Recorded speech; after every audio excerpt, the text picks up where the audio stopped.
বাংলা ভাষার ব্যাকরণ ও নির্মিত নবম দশম শ্রেণীর অনুশীলনীর অংশের উত্তর। ভাষার প্রকৃতি নিয়ে আলোচনা করে ব্যাকরণ। বাংলা ব্যাকরণ প্রথম প্রকাশিত হয় কত খ্রিস্টাব্দে? 1743। ইংরেজি ভাষায় লেখা প্রথম বাংলা ব্যাকরণের রচয়িতা কে? Nathaniel Brassey Halhed. গৌড়ীয় ব্যাকরণের রচয়িতা কে? রাজা রামমোহন রায়। ভাষার ক্ষুদ্রতম উপাদান ধ্বনি। বাকযন্ত্র ব্যাকরণের কোন অংশের আলোচ্য বিষয়? ধ্বনিতত্ত্ব। শব্দের অর্থ ও অর্থবৈচিত্র্য নিয়ে আলোচনা করে অর্থতত্ত্ব। নিচের কোনটি রূপতত্ত্বের আলোচ্য বিষয়?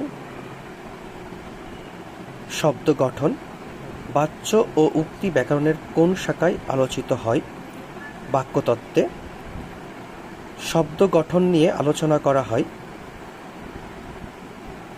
রূপতত্ত্বে। যোজক বাক্যতত্ত্বের আলোচ্য বিষয়।